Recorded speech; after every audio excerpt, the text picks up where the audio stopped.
What is up, the Lions fans? It's your boy Motor City Don P. We are back here once again, and you already know what time it is when you see me in front of your TV.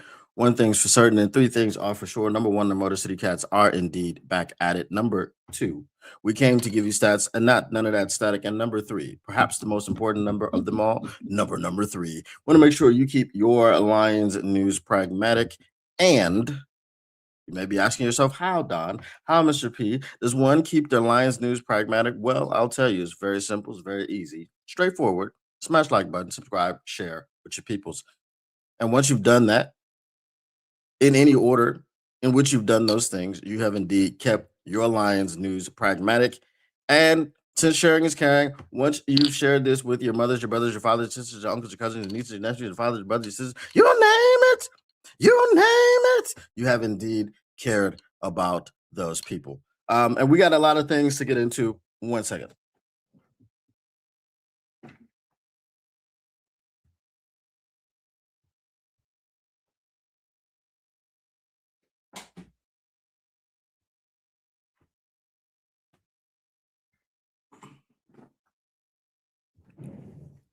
We got a lot of things to get into today. The Detroit Lions season, as you know, is officially over.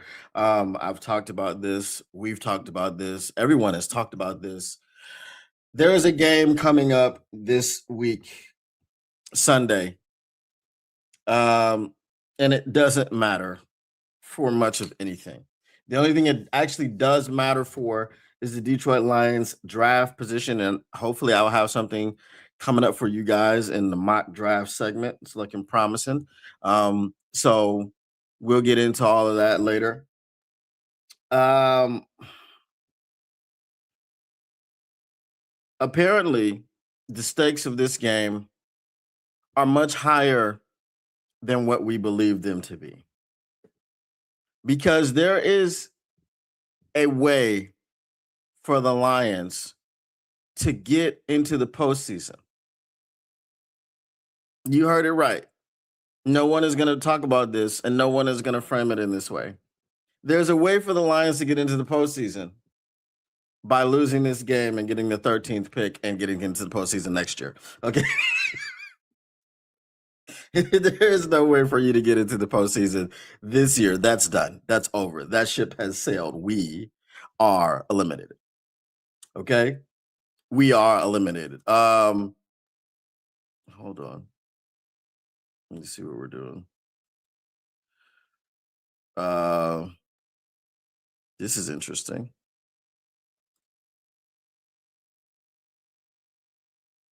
I don't know who changed my display name. Hold on.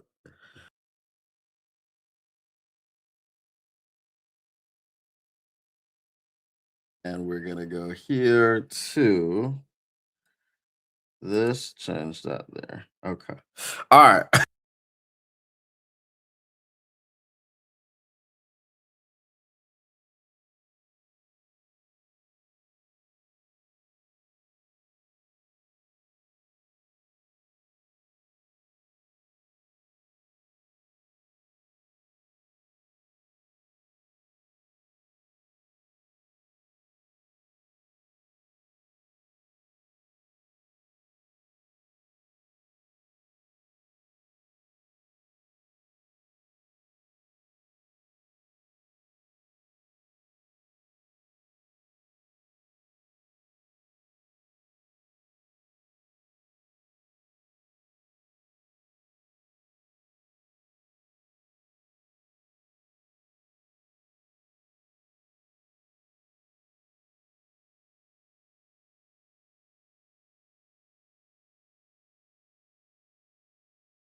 Now there's sound. I wonder how long there was no sound. I wonder how long there was no sound. Lord have mercy.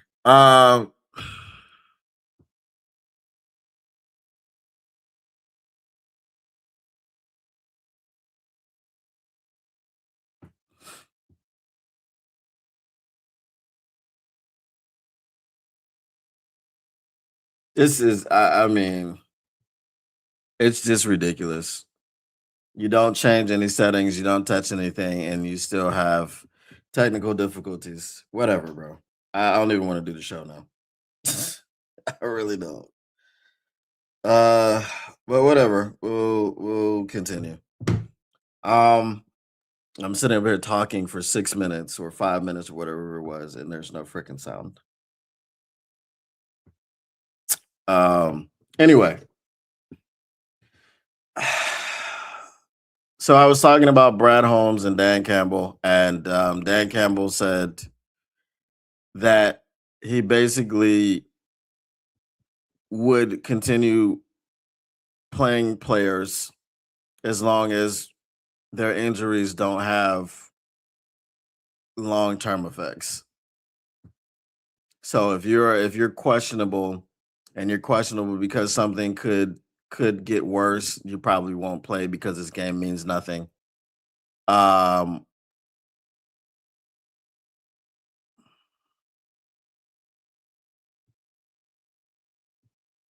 if it's just a regular bump and bruise, whatever. Only a couple of minutes muted on your end. Okay, cool. All right. No minutes should have muted on your end because if it started out not muted, it shouldn't have muted itself in the middle of everything. I don't understand what the point is, but anyway, because I didn't press the mute button, it was a is the program that I use for my mic. Um, so anyway, my philosophy about this, or what I think about what Dan is saying, is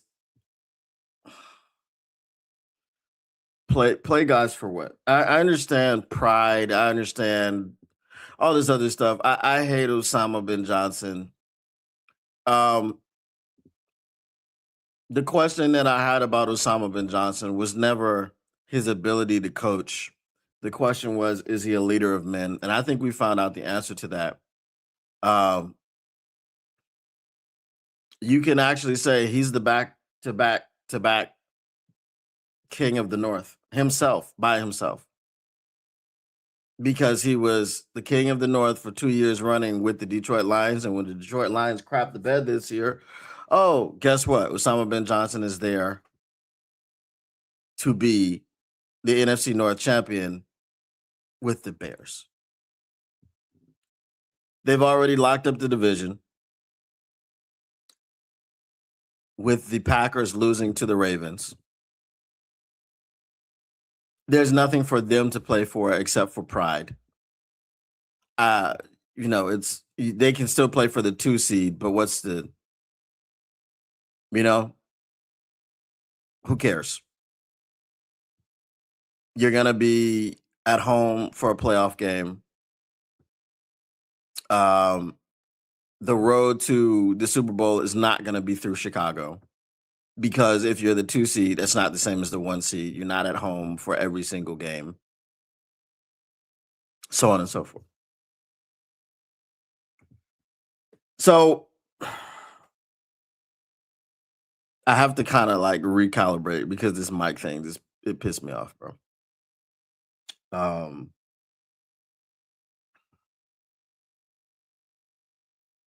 so let me take a break.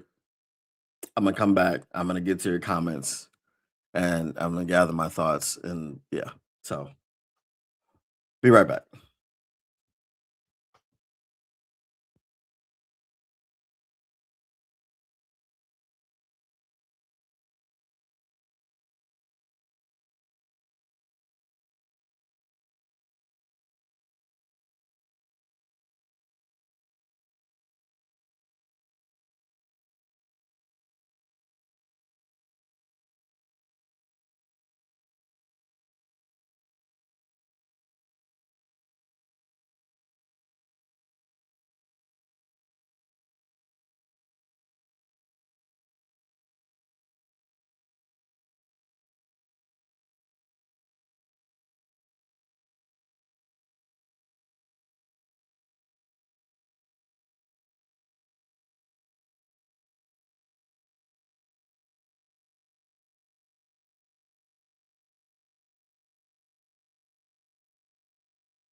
All right, we're back. All right, let me get to your comments. Um, what I do, I'm ready for the draft. Um, as I said, I don't know if anybody heard it, but I got some promising developments going on with that. So we'll get into that a little bit later. All right. My philosophy for this game is this: get people bonuses. Brad wants Dan to take the wimp way out. And yes, I'm only saying this is Usama bin on the other side. I would not say that yet. Let Benedict go through a first place schedule first. Bias opinion, second year in a row, I have a free breakfast bet. If we sweep the Bears, don't care. Sit anyone that matters. Next season should be the focus. Here's the thing. He proved that he was a leader of men because he took essentially the same roster and the same schedule that Matt Eberflus had, and he won the North. They made some improvements.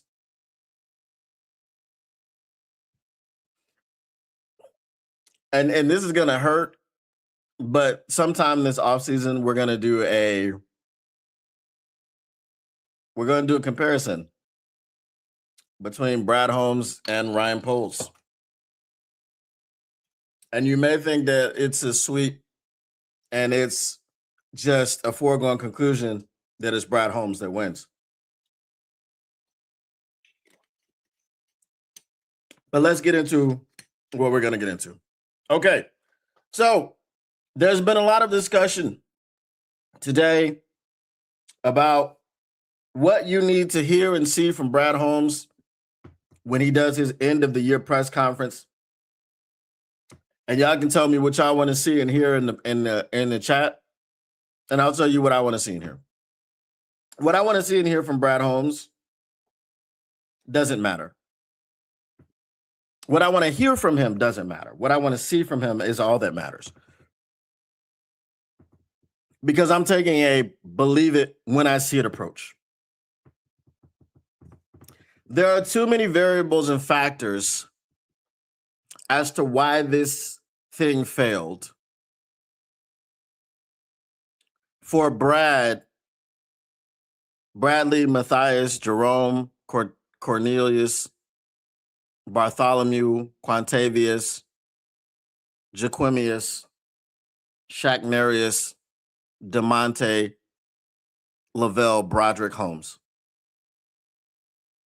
There's too many factors for him to look at before he points the finger at himself. What are those factors, you say? Well, let me go through some of them. We had 2 new coordinators. We had a lot of injuries. So he's going to talk about attrition. He's going to talk about acclimation. What else can we point to? You know, a little bit of turmoil, upheaval, because the coordinator that we hired for offense was ass cheeks, and then our head coach had to take over. So there were different responsibilities that came out, and there's a learning curve for Kelvin Shepard, and there's this and there's that and there's a third thing. And we got injured on our offensive line, and we couldn't protect Jared Goff. If you don't start with an apology to the fans and an acknowledgement that your way hasn't helped us win a Super Bowl. Because this is the guy that stands at podiums and pulls receipts on reporters. This is the guy that stands at podiums and gaslights an entire fan base.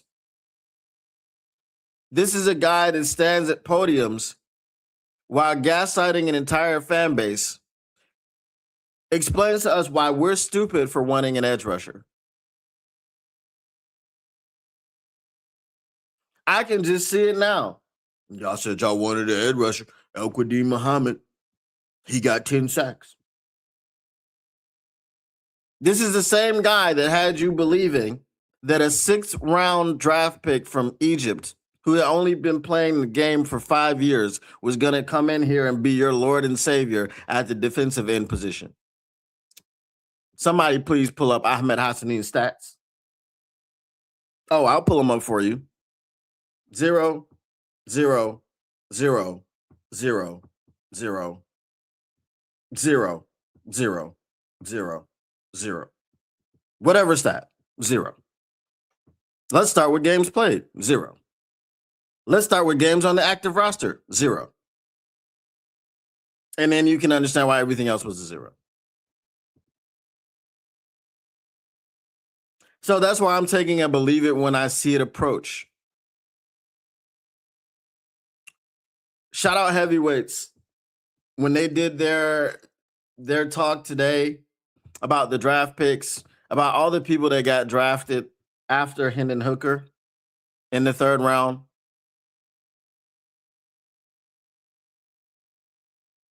The list is freaking shocking.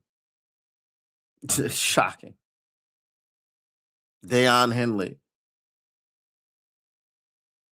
Bryant Young, Colby Turner. Now remember, Bryant Young and Colby Turner were both drafted by the Rams. Sometimes when you have a mentor and you wanna kind of you put your own stamp on things, you still gotta pay attention to what your mentor is doing. When you get out of the building and you get away from your mentor, it's the same thing, right? When a kid is really defiant. And a kid is really defiant and he thinks his father doesn't know anything, right? And he gets out in the real world and he does everything the opposite of the way his father told him to do things for 18 years. And he falls on his face and he has to come crawling back and say, Dad, you were right. Right? It's like that. But the kid that is not defiant, the kid that listens, the kid that learns, the kid that pays attention, the kid that values the lessons of the father goes out there in the real world and he may make mistakes and he may have some missteps here and there, but he has a guide because I'm listening to my dad. My dad's been through this before. How did he handle this situation? He's got an active relationship. He can call his father and say, "Hey, Dad, I got this issue. This thing came up. How should I handle this?" He's seeking counsel from his father.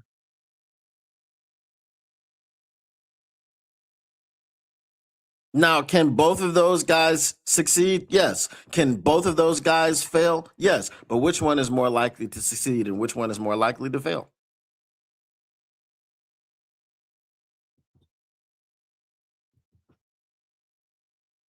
The guy that keeps a close eye on what his mentor does. His mentor gave him a stash of picks and a quarterback to help him out.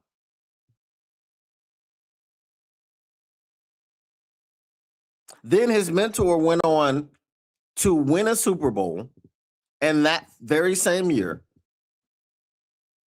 missed the playoffs the next year, restock, retool, and be back in the playoffs every year after that. And now this year, very serious Super Bowl contender once again. While we have been to the NFC Championship and crapped the bed, and that's the height of what we've gotten. Did we come from different situations? Yes. Did we come from different locations? Yes. The Rams were ready to win now, and they did. The Lions needed to rebuild, and they needed to do something, and they did. But now that you're on the same footing, what have you done? You've drafted Hendon Hooker over Bryant Young and Colby Turner. which are big parts of the Rams' success on the defensive end line. And oh, by the way, that was the third round. The round in which Brad Holmes loves to throw away picks. And here's the other thing about this, and I've said this before in a video. Shout out to Tesla Studios. I'm starting to do more videos, from my car because I'm always in the car. I'm always working. So when I have a free 10 minutes here and there, I'm getting videos done.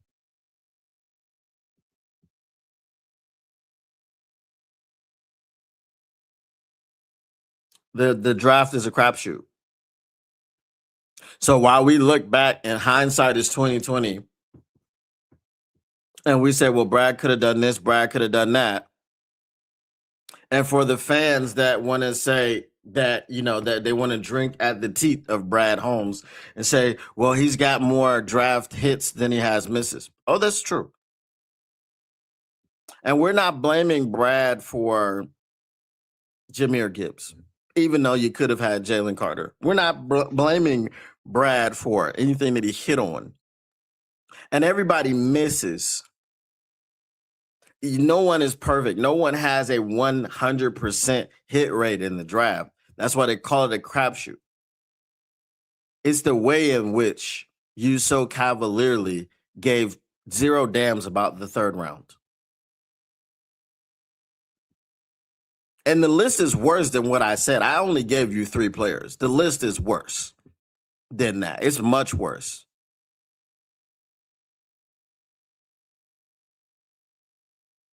But I gave you 2 players that reside on the Rams defensive line for a reason. Because for a guy that comes from F them picks, and you watch them F them picks and get a Super Bowl, they then took them picks and made immediate impact in a way in which we haven't. So no, it's not to say hindsight is 2020 and you should have done this. No, it's the fact that you do the things that you do in the third round that you do. Guess what? Broderick Martin was a project. You don't take projects in the third round, but guess what you also could have done? Because a project could pan out, a project could not pan out. Guess who else could pan out and not pan out? Any draft pick. But if you're gonna throw those third rounders away, guess what you do? You go to the trade deadline and you use them to acquire proven talent. Which brings me into the other point of what I need to see from Brad Holmes. And I'll get to that after I get to your comments. All right.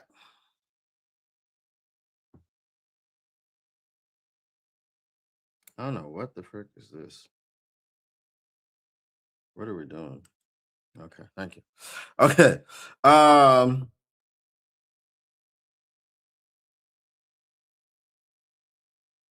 Let me see.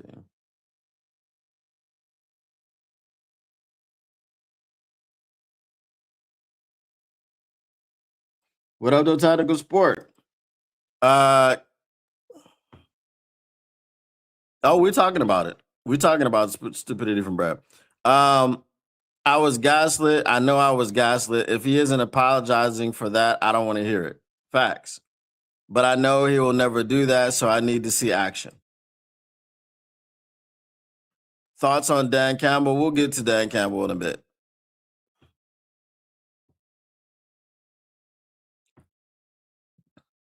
How do you think Hendon will be fine?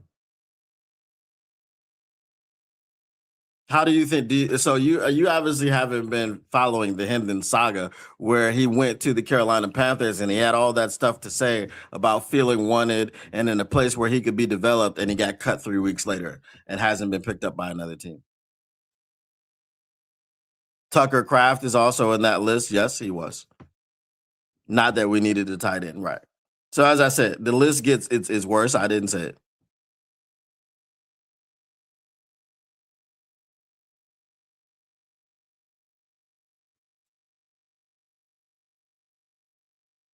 Did he go to the Jets? Okay. He went to the Jets because of the familiarity with Aaron Glenn. That doesn't mean he's good.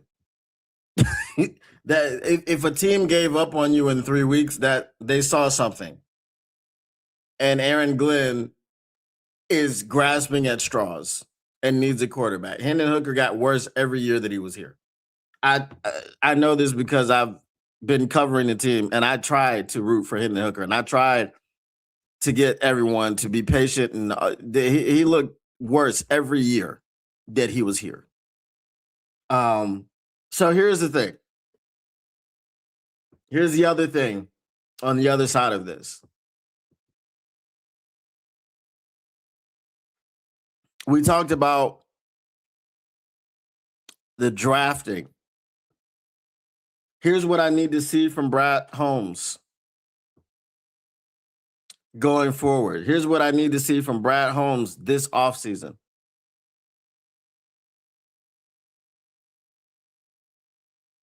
Because everybody talks about the draft with Brad Holmes. The draft. I need Brad Holmes to understand that there are two other phases of team building.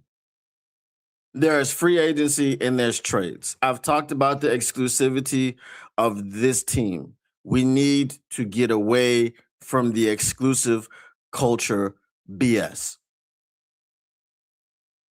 The grit is great until the grit gets you got. And the grit is getting you got because when you go through free agency and you don't feel that people fit the grit and you don't sign them because you don't feel they fit the grit, and you make your team worse because you're not making your team better, what are you doing?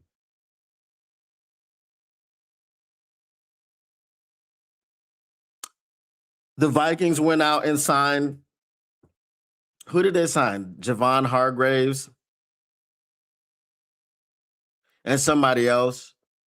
And I said, oh, crap, because now they've got two guys up in the middle of that defense to even further make it more difficult on Jared Goff. And guess what? They swept us.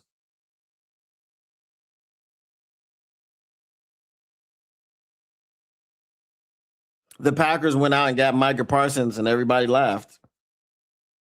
Why would you give up so much? Blah, blah, blah, blah, blah, blah.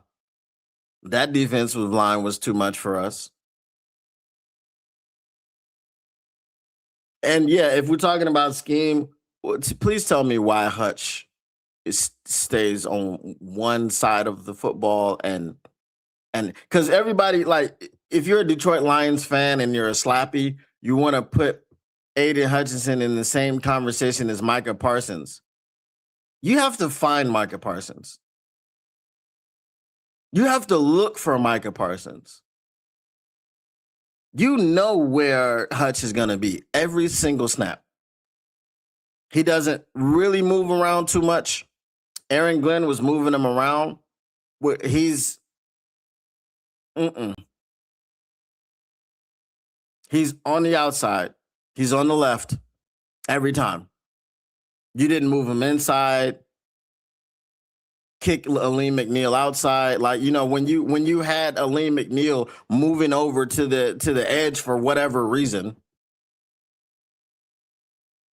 because I don't know what the frick you were doing with that. But maybe we just didn't have the ability to move him around because we had people like Marcus Davenport that we were relying on.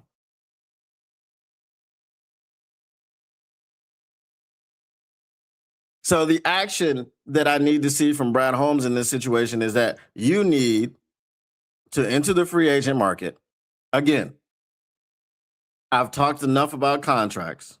I've talked enough about cap space. I've talked about enough about how those things work for you to be telling me now about how we don't have enough money and we can't make these moves and blah, blah, blah, blah.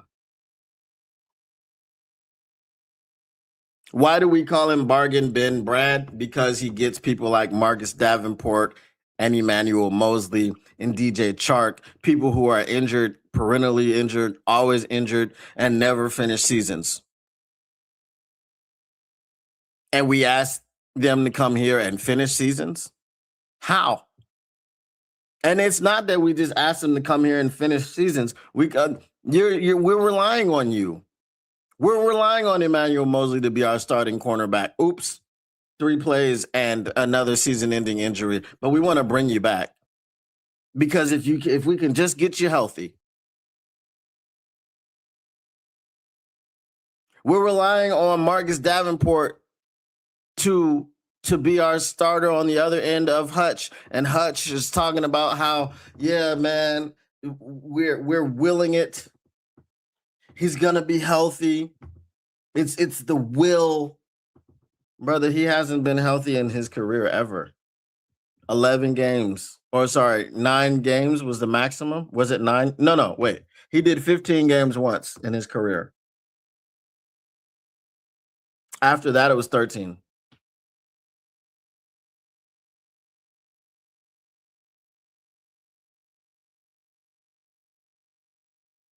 So you're telling me a guy that played double-digit games in his career twice, and he's been in the league 8 years. We're supposed to be relying on this guy. And there were actually people around here believing that he was going to come back and do something. He came back and played not to get re-injured. What did he make it through? 6 games this year? Congratulations. The last 4 games when he came back, very minimal stats. Did he play against the Vikings? Because I know he got injured against the Steelers. Did he play against the Vikings? So if not, he came back, 3 games? There are so many holes in the way that we've tried to put this together. And what I need Bradley to understand is that a lot of this stuff doesn't work. You can't just draft your way to success. You have to make moves. You have to make trades. And when you trade for people, for the love of God, keep them in the building. You traded for Carlton Davis and let him walk. You traded for Zadarius Smith and cut him. You drove that man to retirement.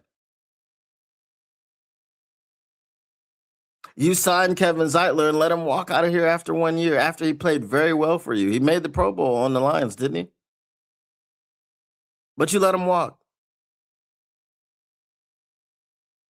If you are really restricted, Brad, as a GM, if it's not you who doesn't want to spend money, if it's your owner, Sheila Ford Hamp, then you need to sit down with Sheila Ford Hamp and tell her, I cannot do my job, which is to bring this team a Super Bowl roster. I cannot do my job unless you allow me to spend money.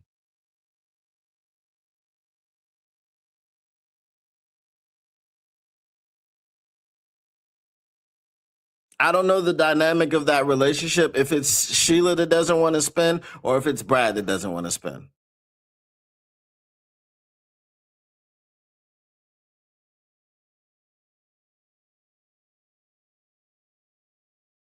But that stuff needs to change, bro.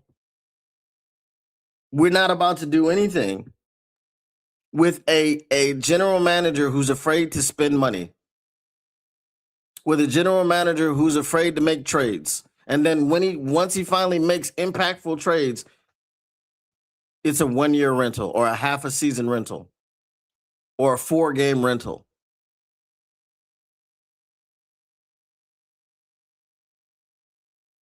And to circle back to what I was originally talking about, guess what pick he traded for Carlton Davis?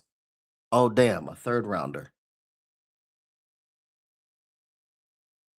So remember when I was saying the draft is a crapshoot, and you could have taken those 3rd round picks and made other moves like trades to get proven players? He did that one time. And it worked really well.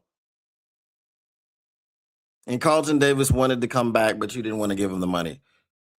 So you brought in DJ Reed, which is about 5 steps back from Carlton Davis.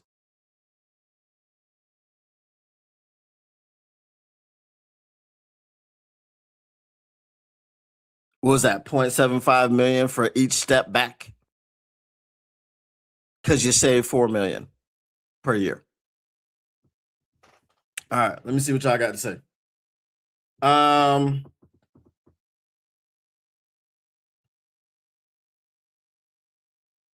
There's a lot.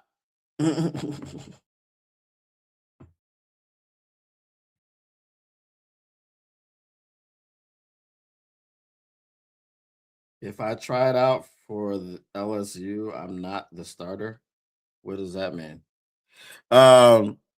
Will Sheila have anything to say about Brad's drafting strategy? Not publicly, but wonder what the convos between ownership are like after this year. We can't do. She has to tell him, look, you have to stop that BS. All these project players, you're throwing away picks, man. We're doing. Look, Broderick Martin, Hendon Hooker, okay, third round, Mano Ginobili, Giovanni Manu, third round to go up in the fourth. Okay. So you also wasted a 4th rounder on him. Okay. Isaac Tesla, 3rd round. Okay. Was there someone else in there that I missed?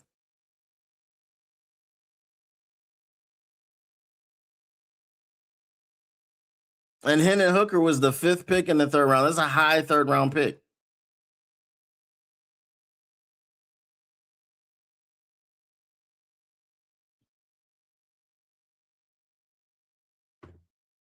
Five or 6 third rounders right there that you could have done something with. As I said, we took a 3rd rounder and we got Carlton Davis. We could have taken 3 or 4 more of those 3rd rounders and turned them into someone else, someone proven. If you don't like what's there in the 3rd round and you don't think that it's viable, why reach for a freaking project pick in the 3rd round?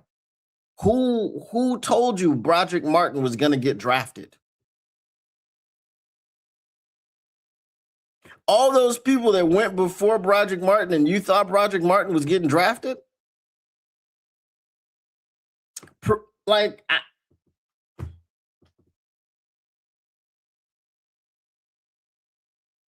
up, though, Mr. Detroit City? Appreciate you. Melvin needs to stop drafting hurt players and to stop drafting project players. Yes, those things need to happen. Brad will say he tried to do this and that. Trying to get a deal done isn't getting us to a Super Bowl. Those are also facts. I don't want to hear anything else about what he tried to do. I tried to get Danielle Hunter. I called about Myles Garrett. I called about Max Crosby. I called about Trey Hendrickson. Trey Hendrickson was on the trade block this year. But I mean, this year, I'm not even mad about Trey Hendrickson. Because we weren't, this roster this year wasn't getting it done. Trey Hendrickson wasn't going to fix anything. We might have gotten to the playoffs with a Trey Hendrickson. We might have. Because he's a 17 sack a year guy. So while El-Quadin Muhammad had 10 sacks, if Trey Hendrickson gets here and has 17 sacks, then maybe we do win 2 or 3 more games. But because you neglected to do anything on the offensive line, and I've said this, guys, remember, and I know this hurts to hear, the offensive line that was so great outside of Penei Sewell was built by Bob Quinn. Remember when we laughed at Bill Belichick and called him crazy when he said that Fatty Matty Patty had a lot to do with the offensive line in Detroit. And because we hate Fatty Matty Patty and because we hate Bob Quinn, we laughed it off. But when Brad Holmes got here and he added Penei Sewell to the mix, Graham Glasgow, who's not, great, but right, he came back, he was there. He was drafted by Bob Quinn. Frank Ragnow was drafted by Bob Quinn. Taylor Decker was drafted by Bob Quinn.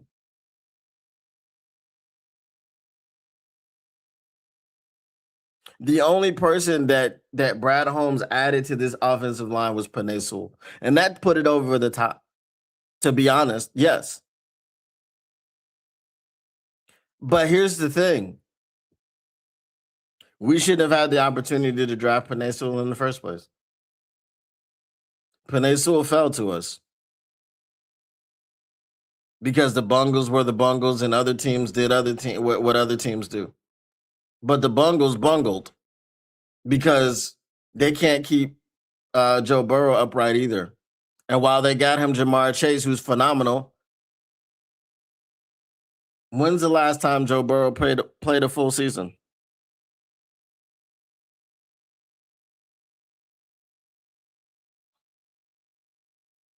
And when Joe Burrow's in the Super Bowl, by sheer will of Joe Burrow, because he got sacked 9 times against the Tennessee Titans in the playoffs and somehow won that game. But when Joe Burrow's in the Super Bowl, if you've got an offensive line, does Aaron Donald blow up that play to the degree that he blows it up and doesn't give you half a second to throw? Do you think if someone got in his way for a second or two, that Joe Burrow could have got that ball off? Probably. So, we need to get better. Division will be even better next year. The division, as I said, the Packers made moves to get better. The Bears for surely made moves to get better. The Vikings made moves to get better defensively. The Vikings were stupid to let Sam Darnold out of the door without someone who they knew could step in there and do something.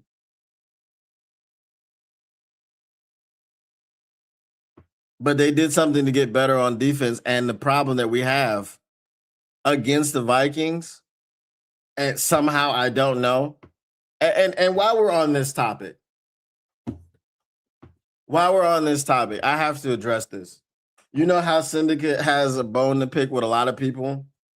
I have a bone to pick with Mike Payton. Y'all know I don't really rock with Mike Payton like that. If you are listening to Mike Payton, understand this. There was a tweet this weekend where this guy, I think it's called Film Reviews. I can get exactly what it is. Okay. The important thing is this guy who was reviewing the film of the Vikings game and was talking about a particular play where Dan Campbell or whoever made the game plan didn't have any freaking outlets to beat the blitz of Brian Flores. And whenever Osama bin Johnson was playing against the Vikings, he always had outlets where you could attack the coverage behind the blitz instead of sending people on fades, long developing routes, right? Because remember, even though Dan Campbell was calling the plays, guess who had a large hand in putting the game plan together? Johnny Moe. Remember when we were talking about Johnny Moe and his stupid ass long developing routes? Well, they didn't all leave. They didn't all leave. So after all of this, my question was, why didn't Jared Goff check into these looks that we're talking about to give him? Because Jared Goff has pre-snap autonomy. He has autonomy at the offensive line where he can audible, he can call protections, he can do all this stuff. This is a big reason why Osama bin Johnson is credited with the development of Jared Goff because they developed him when he got here. He wasn't able to do any of this stuff when he got here. Sean McVay didn't allow him to do any of this stuff. He was in his ear up until the communication was shut off. My question is, if Jared Goff can identify a defense and read a defense, why didn't he check his receivers into, hey, there's a blitz coming. It looks like it's all out. However, we know someone's going to back out. We don't know who's going to back out and who's not going to back out. Hey, Jahmyr Gibbs, instead of starting 4 yards in the backfield and basically as a trips receiver, but you're 4 yards in the backfield, let's move you up to the line of scrimmage and have a true trip situation. So when we send you on a Texas route or a choice route, as some people call it, right? You can get in and out very quickly. You can see who's coming and you know where to go, and you can give me an opportunity to hit you with that pass. Why didn't Jared Goff check into that? But that's not neither here nor there. When the film person was breaking down the obvious schematic errors in this play, Mike Payton wanted to come in and say, oh, well, going from first and scoring to third and scoring. And plus we didn't have this player and that player on the offensive line. Brother, use your eyes. You're going to tell me this offense went from first in scoring to third in scoring. So there's nothing wrong with the offense. We're 8-8. What does Taylor Decker not playing have to do with you having a route in your in your play that will help you beat the blitz? What does Taylor Decker have to do with that? If you take away the entire offensive line and say there's no offensive line, can you still call different routes? I just want to know. So I ain't got no love for Mike Payton, bro. And like I said, he doesn't reply to my tweets anyway. When I call him out about something, he don't say nothing to me. So that's my random beef. I have a random beef with Mike Payton. But anyway, have you seen how the Indiana Hoosiers have made a huge turnaround? Coaching IQ, RLBs over Pursue. It's a joke. We're not talking about the scheme right now. We're talking about, I know you want to talk about the scheme, but we have a long offense. We're not going to talk about everything in one show. We're talking about what Melvin needs to say and do to fix this team to get a better quality of player. Because I watched San Francisco last night win a game in which Trent Williams went out the first play of the game, in which Fred Warner wasn't playing, in which Michael Williams wasn't playing, in which Nick Bosa wasn't playing. They had people from HBCUs in there making plays. Chase Lucas was in there making plays.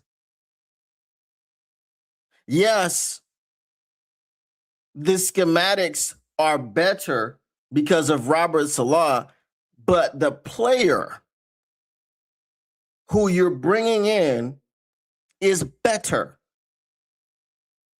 Diamador Lenore is better than how many of our cornerbacks?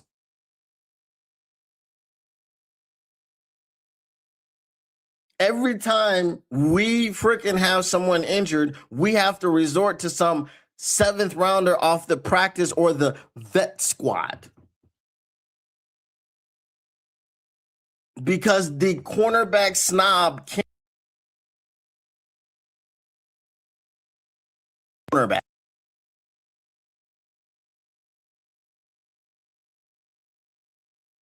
The room, out of the building. The former defensive tackle in Brad Holmes can't draft defensive tackles. Now, you can say Tyleik Williams is going to be fine. Aleem McNeil, I've told you, Aleem McNeil is not a league, yet you pay.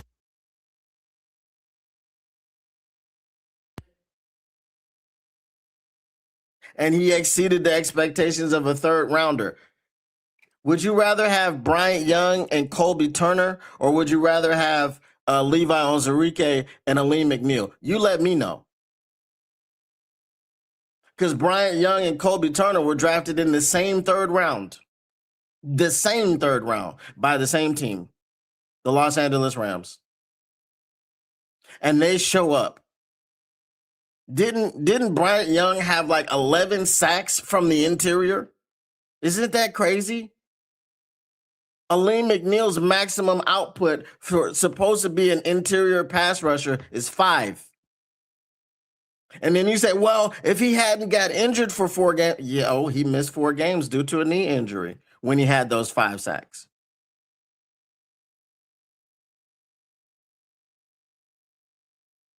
I'm just saying, the quality of player after the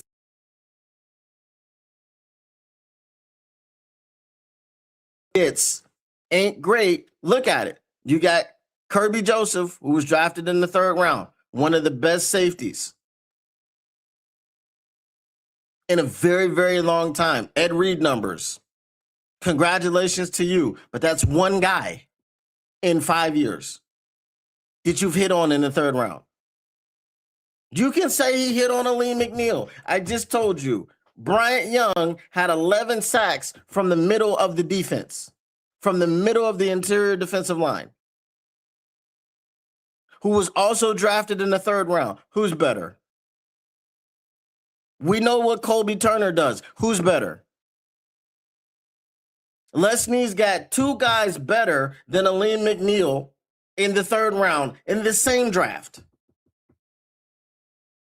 The quality of player that we get outside of the first 2 rounds is cheeks.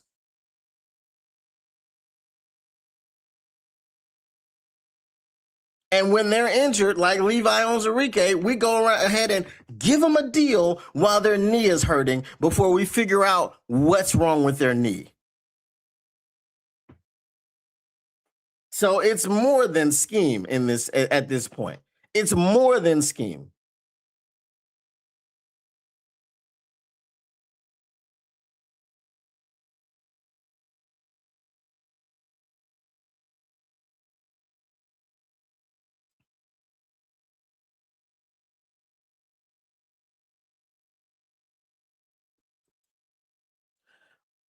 Martin Manu, Sorsdal were borderline UDFA guys, SMH. Sorsdal was drafted over Puka Nacua.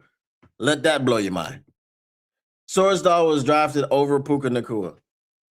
So then the knee-jerk reaction, which is if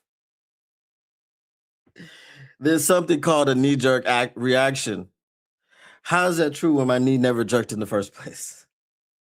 Hashtag if you know, you know. Use the hashtag. But the point is, a knee-jerk reaction because we didn't draft Puka Nacua. Now we give up 3 third-round picks for Isaac TeSlaa. Isaac TeSlaa, he's going to be good, but it wasn't necessary. He didn't help us get to the playoffs. We're 8-8 with Isaac TeSlaa on the team. I'm agreeing with you on everything you have said. Keep doing it 100. Appreciate you. I don't care. The draft is not going to fix you. You need to draft offensive line and defensive line. You need someone in the freaking secondary. You need so much now because you took the 3rd round as your own personal freaking playground and got nobody. 4 years of drafts in the 3rd round have gotten you who? Kirby Joseph.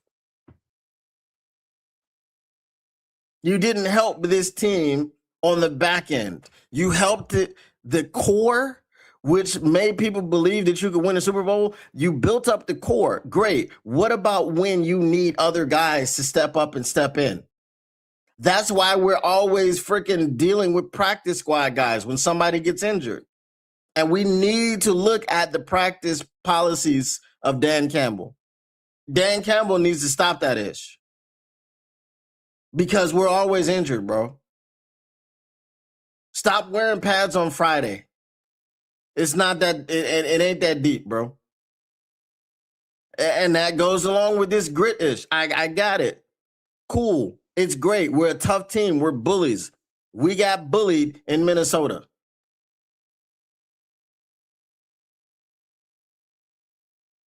Our offensive line did. We got bullied in Detroit against the Pittsburgh Steelers. Our defensive line did. 100% for sure and for certain. Our offensive line did. Jahmyr Gibbs had 7 carries for 0.2 yards. What's all that bully stuff getting us? Stop practicing that way. And then maybe we'll have some people healthy. Agreed. 3rd round draft picks are great ammo during the draft also. I think if we get the best free agent center and draft a tackle for Decker, that will help. I wouldn't be surprised if he retires. Defense is a hot mess with the Kirby situation and Branch is out. Defense has been ass from the moment those guys got here. The defense has been neglected. It's been ass.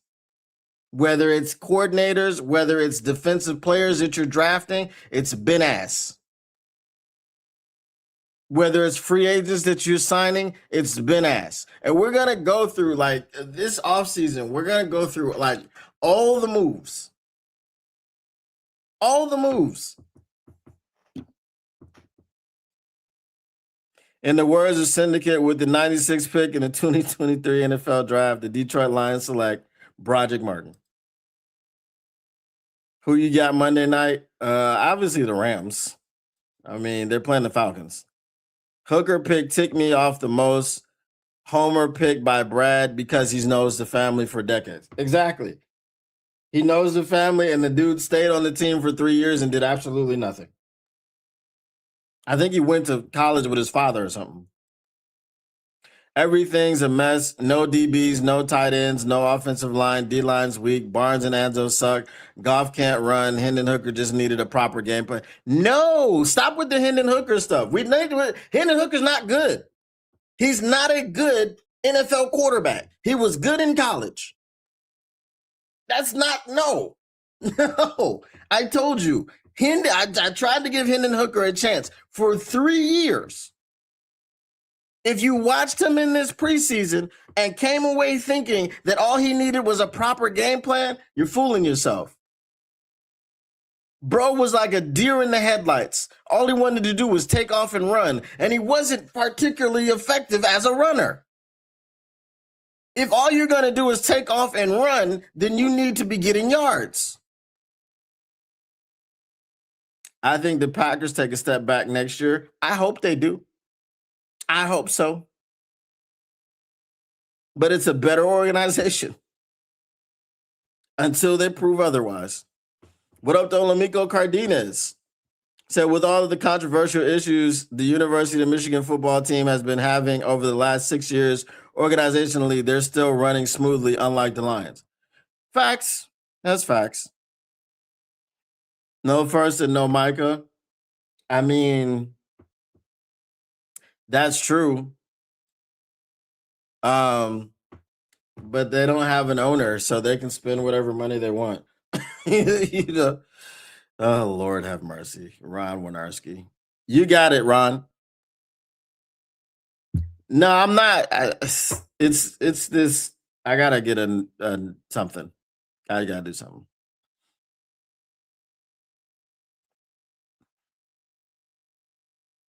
Lions too busy taking Hooker that year. So also Yahya Diaby was there as well. I told you the list was bad. The list was really bad.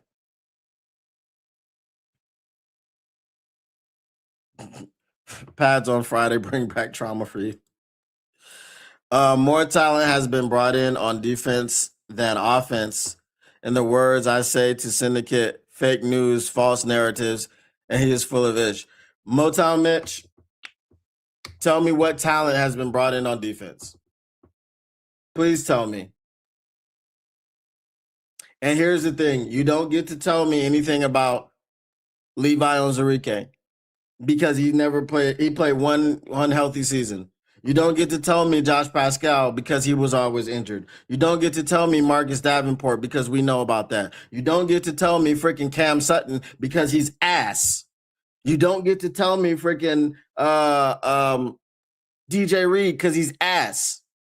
You can tell me Carlton Davis, and I'll tell you he let him out the door after 1 year. You don't get to tell me Amik Robertson because he's a backup. This is crazy, bro. Y'all say stuff just to say it. Who are these people that were brought in? More talent was brought in on defense?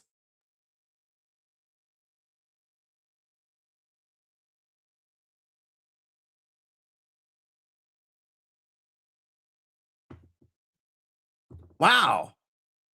I'd love to be able to be that delusional.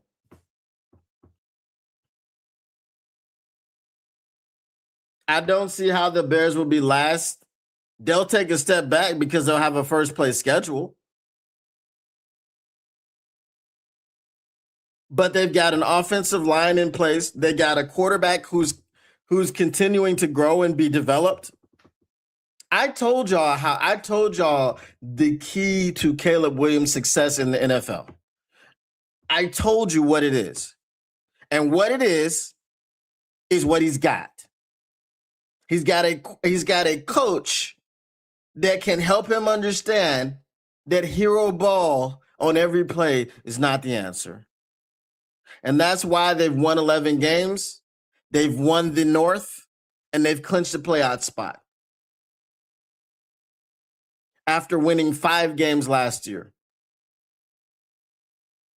with roughly the same core of players. Who did they add? Ryan Pace went out and he got Joe Thuney. He got Jonah Jackson, right? They retooled the offensive line. Who did they bring in? Rome Odunze. Rome Odunze been hurt for the last 4 weeks, and they've been winning and stuff without him. But Rome Odunze was there last year. That wasn't a Ben Johnson draft pick. Osama Ben Johnson. They brought in Kyle Monangai in the 7th round. They brought in Kyle Monangai, and then they brought in Osama Ben Johnson, who took the run scheme with him.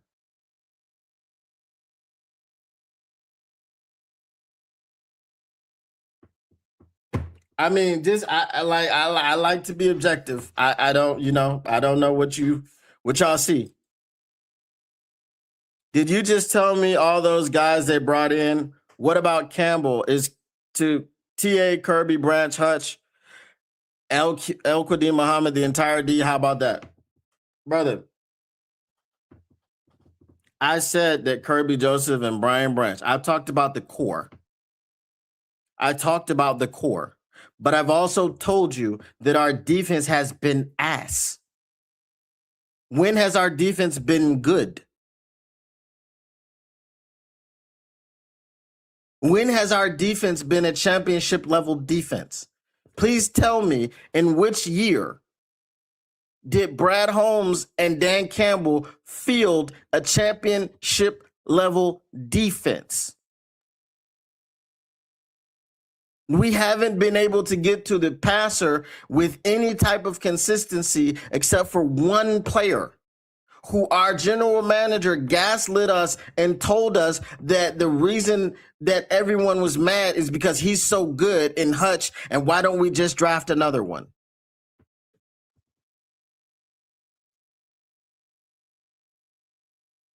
No, because Jeff Okudah is terrible at football.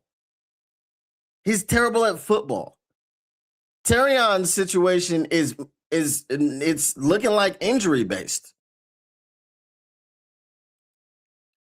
Some of us Detroit fans are able to understand that Ben Johnson's offense was the reason we were such a winning team last year. Some of us are not able to.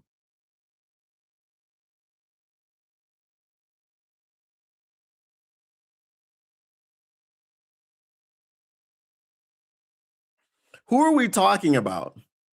Are you talking about me? Is that a threat? Because you will get banned. I'm not about to sit up here and do that with you.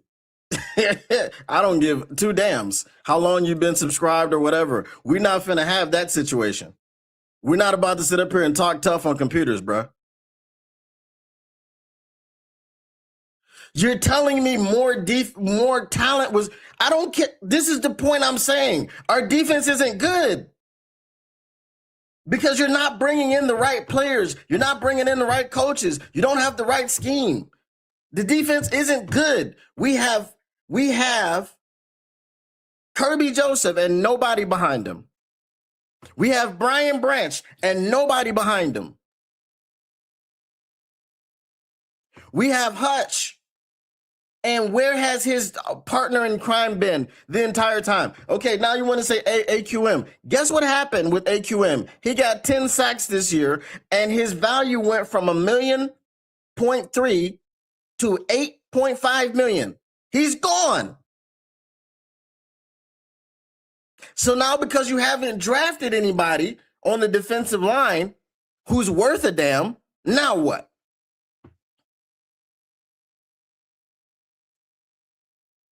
Has anyone noticed the Holmes effect when it comes to free agency? He doesn't like paying players worth keeping. And we've been talking about that.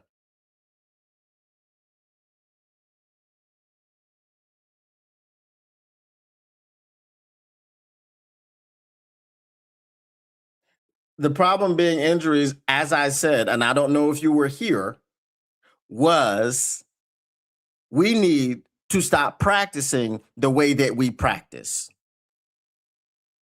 We need to stop going full pads on Fridays. We need to give these players a break. This is the point.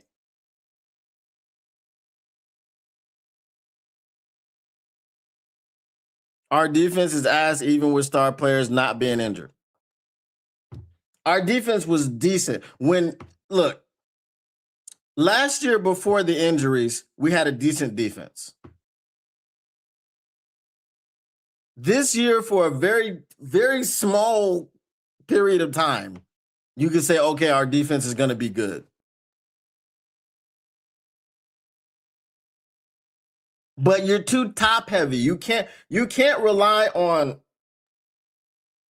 Look, here's the way our defense goes. Okay? Kirby Joseph, practice squad guys, his backup. Brian Branch, practice squad guys, his backup.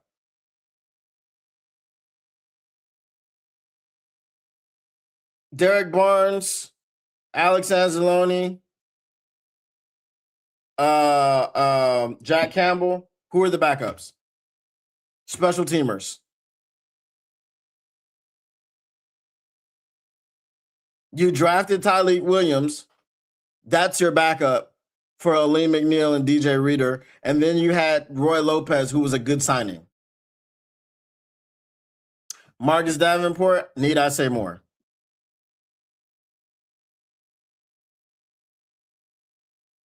You've got two corners. DJ Reed is ass. He can't cover. He's in full sprinter stance whenever someone is running by him, which is a lot. He's more like Jeffrey Namumba Ohel-Nakuda than freaking Terrion Arnold. Terrion Arnold is there. He's a second-year player who needs to get better and needs to develop. The promise is there. The technique is there. But now he can't stay on the field. So now he's injury prone. Who's Ennis Rakestraw? Does anybody know who he is or what he looks like? Have we seen him?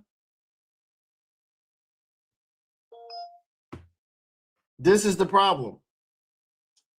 We're going to get into a little bit more of a breakdown of what. Why is this not? I just freaking turned this all the way.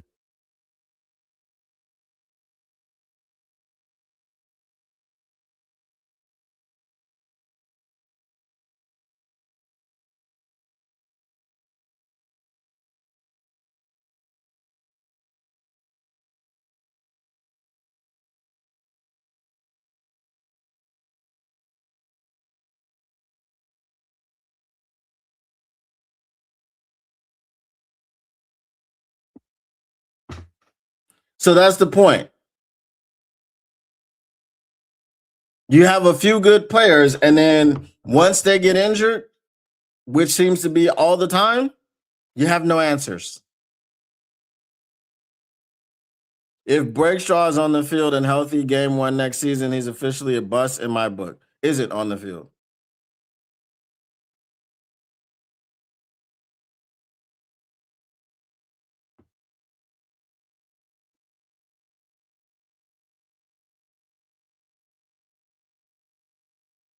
Brother, you just told me I was doing false narratives as well. So I don't know what you're talking about. And who cares if we win the North? Winning the North means what? Are we winning a Super Bowl? If y'all want to win the North every year, that's great. If y'all want to be on that sustained success BS, that's great. But when all you 50 and 60-year-olds, see how much longer you got on earth. Talking about sustained success. I want to win a Super Bowl. He should have. But you know why he couldn't? Because he didn't have any third rounders. So if Rodrigo going to be a starter here next year, I don't know. 6th round, I don't know. 6th round, I don't know. 6th round. We lost the defensive mind of AG, and Shep needs to learn just a little bit. That's why our D was good last year, and this year is lackluster. Once AG got some players, as I said, the defense was better. Then they all got injured. So that's the issue. I'll save you the time, Master Pimp. No need. Just unsubscribe and bounce. Best of luck next year, bro. Peace out. Because if Anzalone goes, Rodrigo is the backup. Yeah, they'll have to address it. They'll have to address it. They'll have to address it. So one thing that you guys will understand is, even though I'm trying to get back to 1,000 subscribers and stuff like that, I'm just not gonna let nobody just come in here and talk to me about however they want and say whatever. So you'll get banned, you'll get blocked, you get all that, because if you can argue about something sensibly, no problem. You don't have to agree with everything that I say. You know what I mean? But when it gets outside of the realm, man, whatever. you know, I don't have time for that. We're not about to be in these internet streets. All right.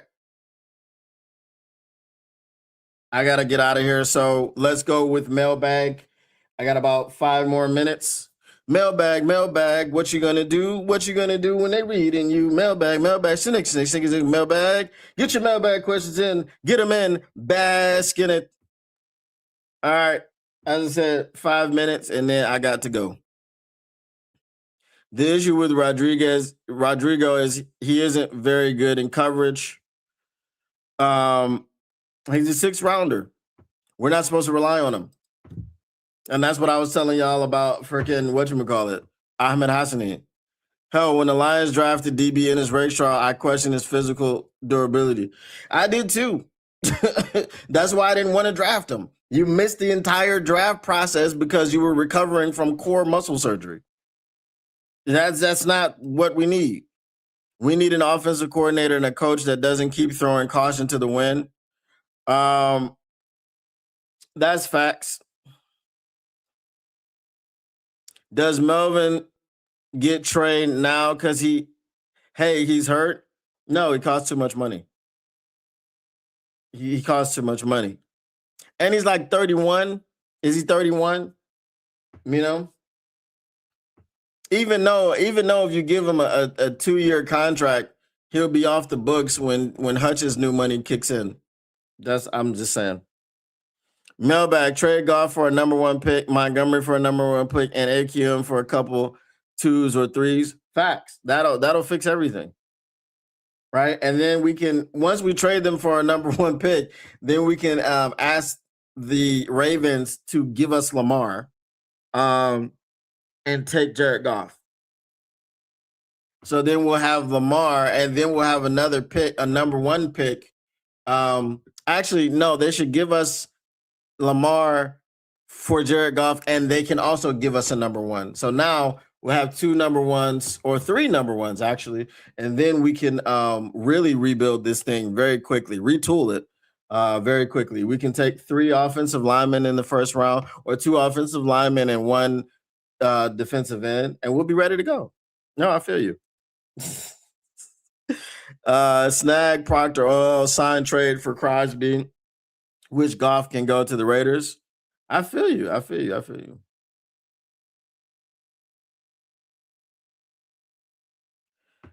Um,